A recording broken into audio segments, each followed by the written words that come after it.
ጤና ይስጥልን እንደምንቆያችሁ የተከበራችሁ ተመልካቾች ከአማራ ሚዲያ ኮርፖሬሽን አዲስ አበባ ስቱዲዮ የሰዓቱን ዜናዎች ይዘን ቀርበናል።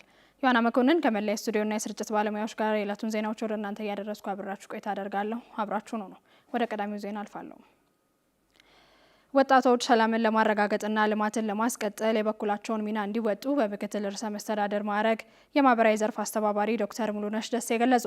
በሰሜን ሸዋ ዞን አሳግርት ወረዳ በተደረገ ውይይት ወጣቶቹ ያጋጠሙ ችግሮችን በጋራ ለመፍታት እንደሚሰሩ ገልጸዋል። በላይ ተስፋዬ ዝርዝር አለው። ሰላምን ለማጽናትና በሙሉ አቅም ወደ ልማት ለመግባት የወጣቶች ሚና ምን መሆን አለበት በሚል የአማራ ክልልና የሰሜን ሸዋ ዞን ከፍተኛ የሥራ ኃላፊዎች በተገኙበት በአሳግርት ወረዳ ይናገር ከተማ ውይይት ተካሂዷል።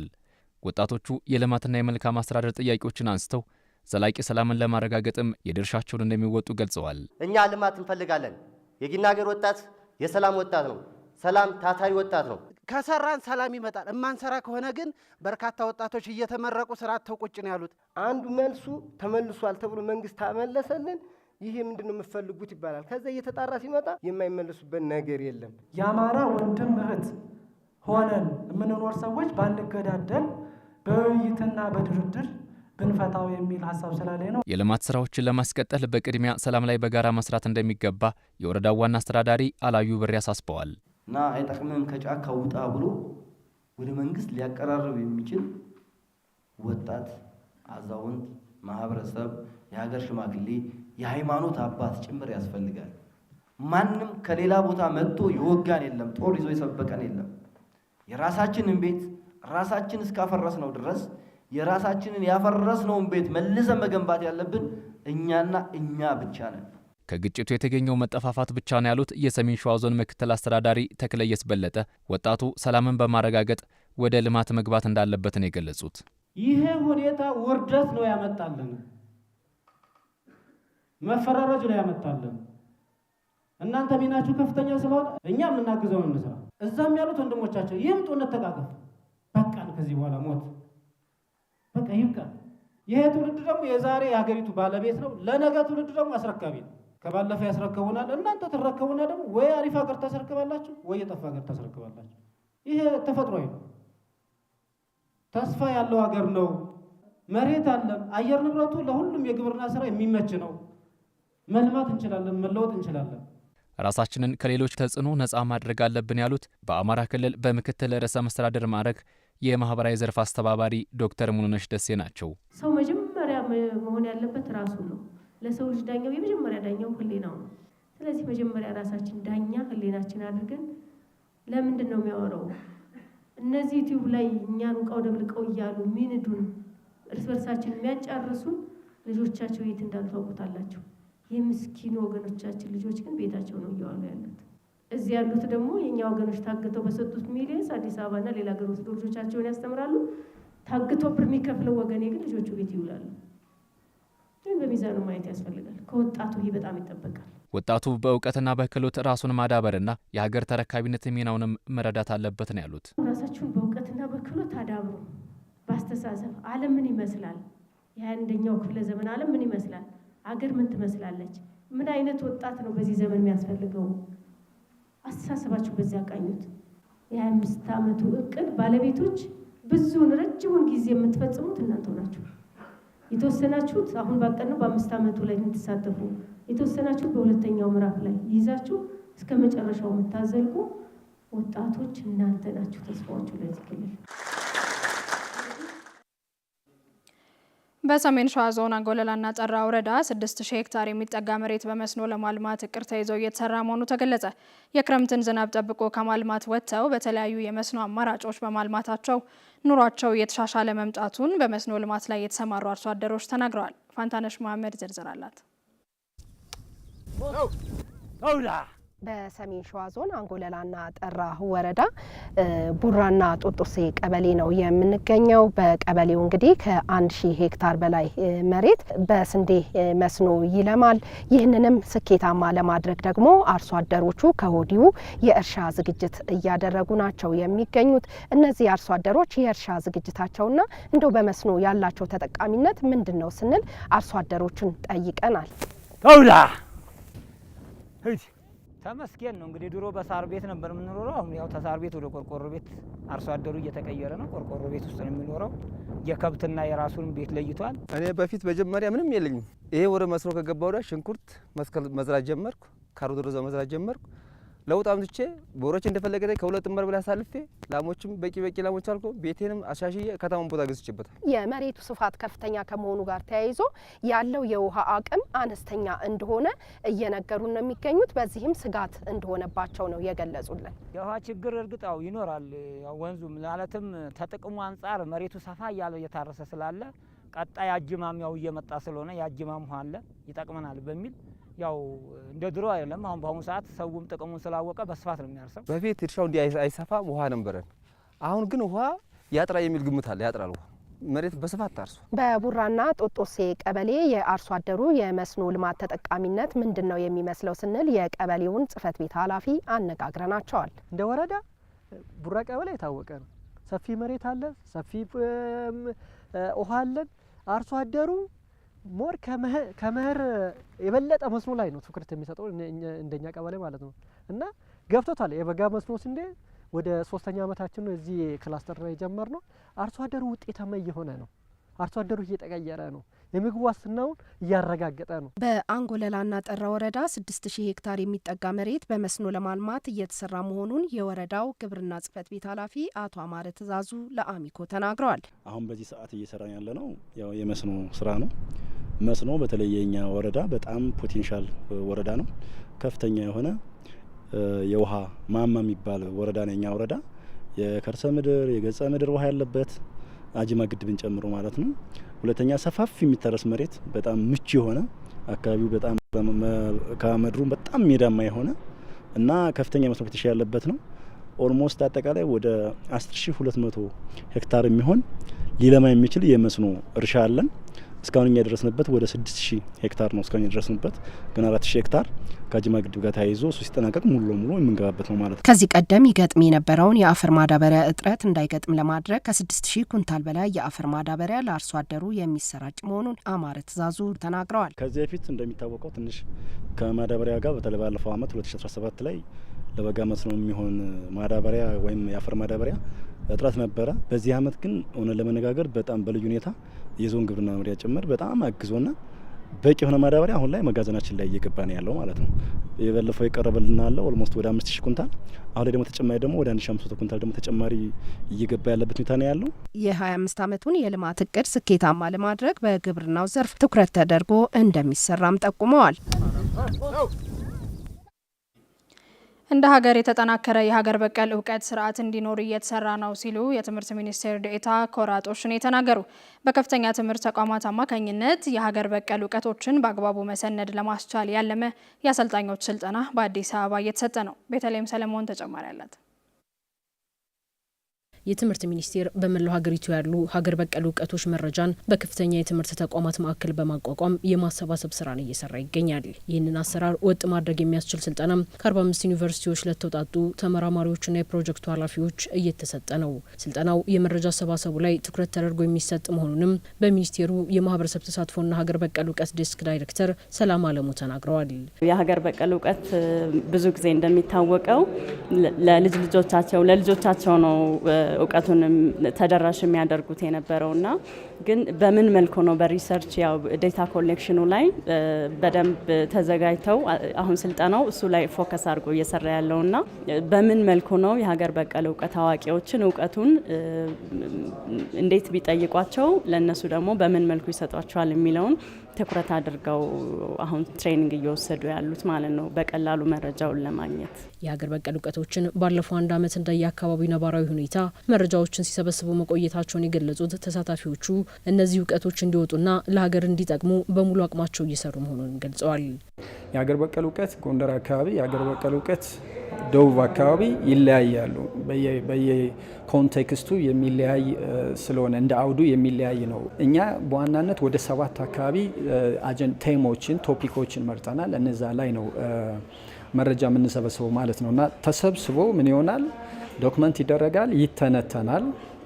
ይሰነዳል፣ ለፐብሊኬሽን ሁሉ ፐብሊሽ ይደረጋል በትምህርት ሚኒስቴር በኩል ሁሉም በየዘርፉ ፋይናሊ ለሀገር እንዲጠቅም ይደረጋል ማለት ነው። እኛ አሁን እንደ ወራቤ ዩኒቨርሲቲ 7 ጭብጥ ሀሳቦችን ወይም 7 ቴሞችን ነው የለየ ነው።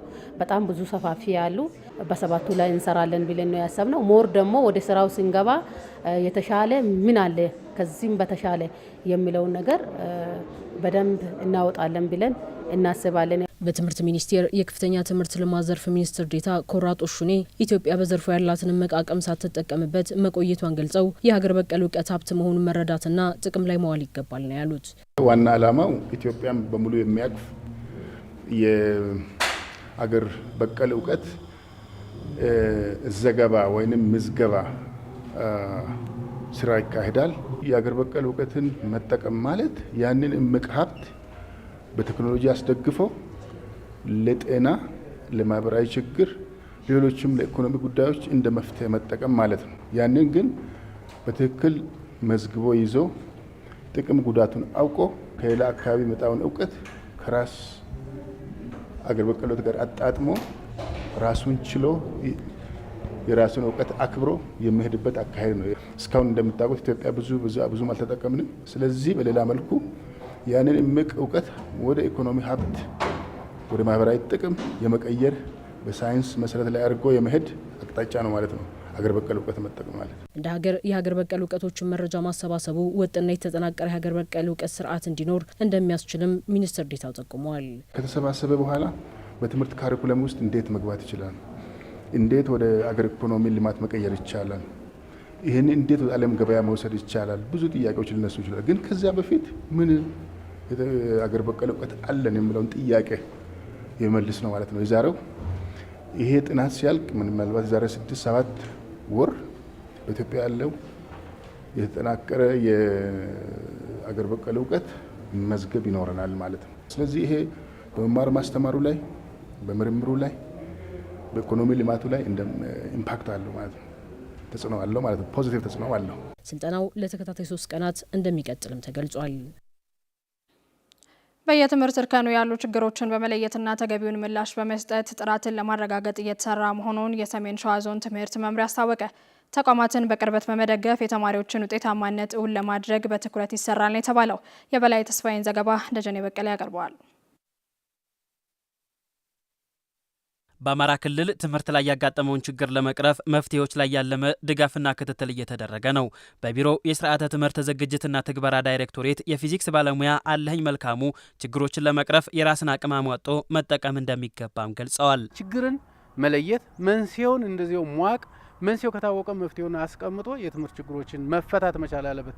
ይህንን የሚሰራ ደግሞ መዋቅር ከላይ እስከታች ተጠናክሮ መሄድ ያለበት መሆኑን ትምህርት ቤትም ወረዳም ላይ ይህንን እያሳየን የመጣ ነው። ተጠናክሮ ከቀጠለ የትምህርት ችግሮቻችን መፈታት መቻል አለባቸው ብለን እናስባለን። ለተማሪዎች በቂ እውቀትና ክህሎት ለመስጠት የሚያስችል ድጋፍና ክትትል እንደሚደረግ የጠቀሱት የሰሜን ሸዋ ዞን ትምህርት መምሪያ ኃላፊ ጸጋይ እንግዳ ወርቅ ናቸው። ዋናው ትኩረታችን ተማሪ ወደ ትምህርት ቤት ኦልሬዲ ከሞላ ጎደል ወደ 62 ከመቶ የሚጠጋው ተማሪ ትምህርት ቤት ገብቷል። አሁን ያለው ምንድነው ማድረግ ያለብን? ከዚህ በኋላ ይህን የገባ ተማሪ ትምህርት ቤት ውስጥ መያዝ ያለበትን እውቀት፣ አመለካከትና ክህሎት እንዲጨብጥ የማድረግ ስራ ነው የምንሰራው። የዞን ባለሙያ ትምህርት ቤት ማዕከል አድርጎ ይደግፋል። ከዛ ተነስቶ ደግሞ መሟላት የሚገባቸውን በግብአት የማሟላት ሂደት አጠናክረን እንቀጥላለን።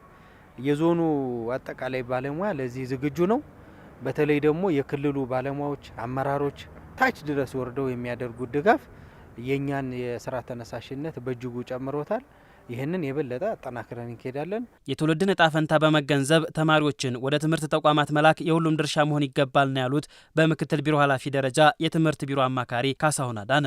ተማሪዎች ወደ ትምህርት ቤት እንዲመጡ መስራት ያስፈልጋል። ይህ ህዝብ ጦርነት መሮታል። ይህ ህዝብ ድህነት መሮታል። ከድህነትና ከጦርነት አዙሪት መውጣት የሚቻለው ደግሞ በመማር ነው። ሳይማር ያደገ ሀገር፣ ሳይማር የተለወጠ ህብረተሰብ የለም። ስለዚህ እነዚህ ከትምህርት ቤት ውጭ የሆኑ ከ40% በላይ ተማሪዎቻችን የሚሆኑ ወደ ትምህርት ቤት እንዲመጡ ሁሉም ለእከሌ ሳይባል ሁሉም ተማሪ እንዲማር ማድረግ መቻል አለበት። ተማሪዎች እንዳይማሩ መከልከል በጣም አላዋቂነትና ሀገርን፣ ህዝብን የሚያከስም ስለሆነ ትኩረት ሰጥቶ መስራት ያስፈልጋል። የመማር ማስተማር ሂደቱን ውጤታማ ለማድረግ በየደረጃው ከሚገኝ መዋቅር ጋር በቅንጅት መስራት እንደሚገባም ተጠቁሟል።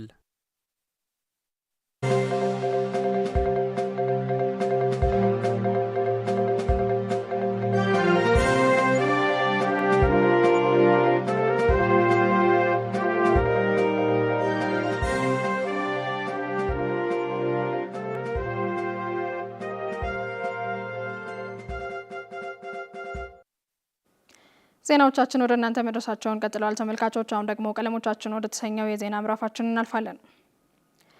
በበርበሬ በሽታ ምክንያት ከፍተኛ የምርት እጥረት እንዳጋጠማቸው በማዕከላዊ ኢትዮጵያ ክልል የማረቆ ልዩ ወረዳ አርሶ አደሮች ተናገሩ።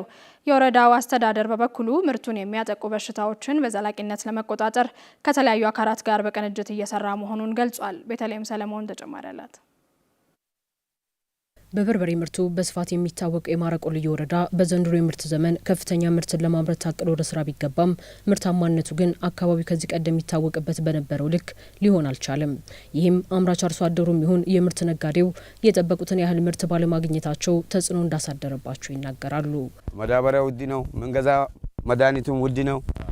በዛ የተነሳው ገበሬው የሚጠቀመው ሰው ኑሮ ውድነት መጣ፣ በርበሬ ተወደደ ይላል። ግን ያቀደው አልሸጠም ገበሬው። አሁን በዚህ ማሳኛ ሁለት ጥማድ ያቀድነው እስከ 1 ሚሊዮን ብር ነው። አሁን በሁለት ጥማድ 450 ሺህ ብር ነው የተገመተው። ከመሬቱ ላይ የተገኘው ምርቱ አናሳ ነው። ይህንንም ያላገኘ ሰው አለ።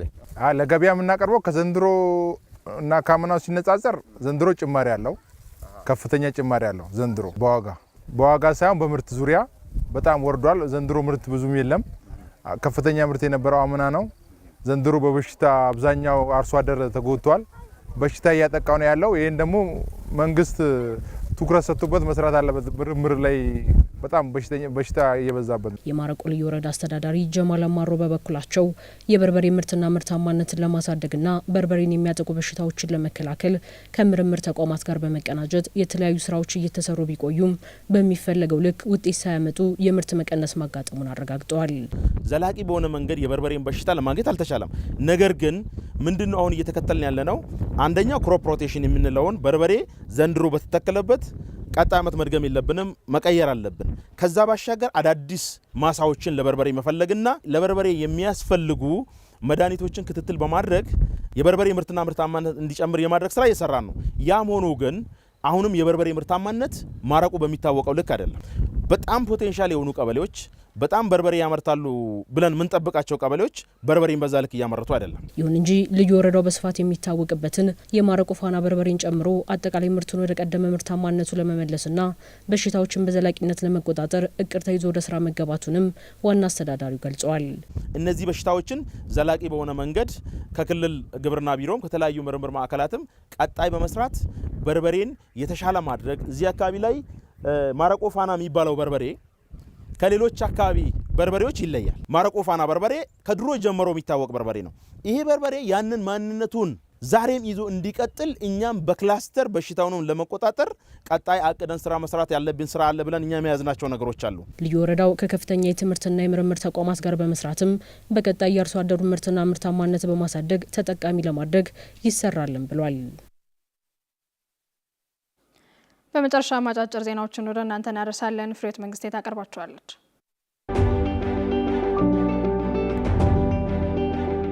ዲጂታል ኢትዮጵያ 2030 ስትራቴጂ የታለመውን ሁለንተናዊ ብልጽግና ማረጋገጥ የሚያስችል ምቹ መደላድል እንደሚፈጥር ምክትል ጠቅላይ ሚኒስቴርና የብሔራዊ የዲጂታል ትራንስፎርሜሽን ምክር ቤት ሊቀመንበር ተመስገን ጥሩነህ ገለጹ። ለስትራቴጂ ውጤታማነት ሁሉም የድርሻው እንዲወጣም አስገንዝበዋል።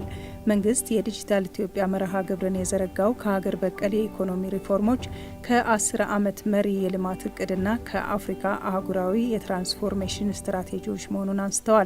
በዚሁ መሰረት የተቀረጸው የዲጂታል ኢትዮጵያ 2025 ስትራቴጂ የኢትዮጵያን የዲጂታል ጉዞ ወደ ሌላ ምዕራፍ ማሸጋገሩን ገልጿል። ስትራቴጂው በሀገር ደረጃ የፋይናንስ አሰራርን፣ የአገልግሎት አሰጣጥን፣ የህዝብ ትስስርን፣ የንግድ ስርዓትን፣ የመንግስት ተደራሽነትን፣ የጸጥታና ደህንነት አጠባበቅን እንዲሁም የሚዲያ አውድን ጨምሮ የተለያዩ አሰራሮችን መቀየሩን ነው ያመለከቱት። የወጣቶች አስተሳሰብ፣ ስነ ልቦናና አሰራር ተቀይሯል ያሉት ምክትል ጠቅላይ ሚኒስትሩ የተፈጠረው አውድ የዲጂታል ዘርፉ እንዲያድግ ቁልፍ ሚና መጫወቱን ተናግረዋል።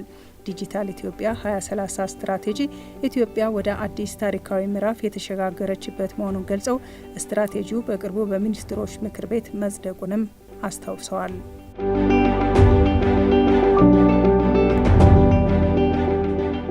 የኮንስትራክሽን ማኔጅመንት ኢንስቲትዩት የግንባታ ኢንዱስትሪውን በእውቀትና በቴክኖሎጂ ለማሳለጥ የጀመራቸውን ተግባራት አጠናክሮ እንዲቀጥል በሕዝብ ተወካዮች ምክር ቤት የከተማ መሰረተ ልማትና ትራንስፖርት ጉዳዮች ቋሚ ኮሚቴ አስገነዘበ። የኮንስትራክሽን ማኔጅመንት ኢንስቲትዩት የተለያዩ ባለድርሻ አካላት በተገኙበት የግንባታ ዘርፉን በጥናትና ምርምር መደገፉ ላይ ያተኮረ አውደ ጥናት እያካሄደ ይገኛል። በአውደ ጥናቱ የተገኙት በሕዝብ ተወካዮች ምክር ቤት የከተማ መሰረተ ልማትና ትራንስፖርት ጉዳዮች ቋሚ ኮሚቴ ሰብሳቢ ፕሮፌሰር መሐመድ አብዶ ኢንስቲትዩቱ የግንባታ ዘርፉን ፕሮጀክት የመፈጸም አቅም ለማሳደግ እያከናወነ ያለውን ተግባራት ውጤት ያስገነዘበ ነው ብለዋል። የግንባታ ፕሮጀክቶች ቀደም ሲል ያጋጠማቸው የነበረውን የጥራት ጉድለት፣ የጊዜ መራዘምና የተጋነነ ወጪ ለመቀነስ ጥናትን መሰረት አድርጎ እየሰራ ያለው ስራ ተጠናክሮ ሊቀጥል እንደሚገባ አስገንዝበዋል። ኢዜአ እንደዘገበው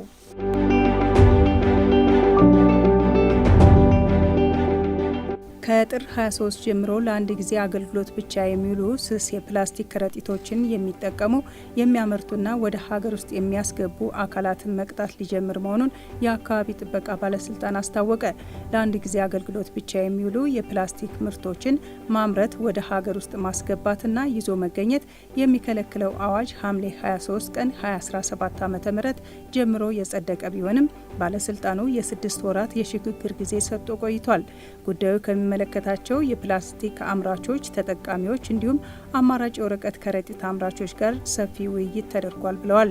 የወረቀትና ሌሎች የከረጢት አይነቶችን ማምረት የሚፈልጉ አካላትን ወደ ገበያ ለማስገባት ማሽኖችን ከቀረጥ ነፃ እንዲገቡላቸውና የብድር አቅርቦት እንዲያገኙ ከሚመለከታቸው ተቋማት ጋር በቅንጅት እየሰራ መሆኑን ኃላፊው ጠቁመዋል። ዘገባው የፕሬስ ድርጅት ነው።